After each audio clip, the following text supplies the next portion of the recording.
Hey there, Japanese monster fans. Today we'll be taking a look at this X-Plus 1974 Godzilla. All this content is brought to you by our web store, KaijuKingdomCollectibles.com. We exclusively sell Kaiju products, so feel free to head on over there and see if maybe you find something that you like. And certainly if you like this content, hit the thumbs up button and subscribe and comment as needed. So yeah, let's go ahead and take a look at this guy. Okay, so let's go ahead and just start with some basic information here. So this guy is approximately 12 inches tall, and he is also 12 inches long. And if I remember correctly, I think this figure might have been all assembled already, except maybe there might have been a connection in the tail here. I don't really see any, so it maybe came all in one piece, but this particular figure is scaled up a little bit bigger than some of the other X-Plus offerings, simply because as the Godzillas get larger in the movie, they obviously have to be scaled down in order for X-Plus to manufacture them. So this particular guy, I think he is a little bit shorter as far as the overall Godzilla size differentiation throughout the years, at least in the Japanese series. Let's kind of start off with kind of the overall features. This Godzilla is by far the most cute and adorable one out there. I mean, just look at those eyes. I mean, don't you just want to kiss him? He's just so adorable. And as a young person, this is like one of the sculpts of Godzilla you physically want to just hug because he's just so cute. I mean, look at those irises. They're absolutely irresistible.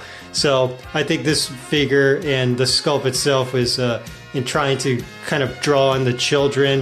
I think every other Godzilla movie prior to that, starting from the 54 versions, a little bit more menacing, and then slowly but surely getting more and more approachable to children, and I certainly was one of those children.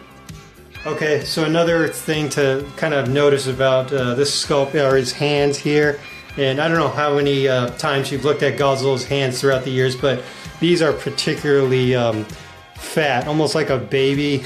And again, it's just really trying to lean into that friendly and approachable figure and hero as opposed to a menacing monster. I mean, Godzilla always is kicking butt and knocking the crap out of Mechagodzilla and Terror of Mechagodzilla as well. But just, again, if you look at some of these details, you can certainly see that cuteness factor.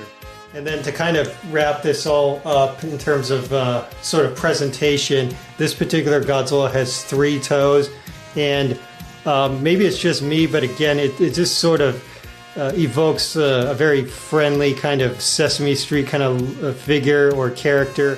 Just very approachable. There's just really nothing menacing about this guy whatsoever, other than him defending Earth and beating back the Martians and Mechagodzilla. Okay, now moving on to sort of the side profile here. This is probably one of the most lean Godzillas that I'm aware of, just in terms of the Japanese Showa series and even going to Heisei. But yeah, there's just really nothing kind of slow about this figure. Everything, his thighs are like pretty thin. If you kind of look at the overall girth of the figure, he's really not that big. He's pretty nimble, and I think that's really kind of shows through in the Godzilla versus Mechagodzilla and Terror of Mechagodzilla as well, just how kind of nimble he actually is. Yeah, well, that kind of wraps up the quick run through of this guy here. I hope you like this content, and as I already mentioned, if you did, please hit the thumbs up button and subscribe, and yeah, head on over to our website. We'll catch you next time.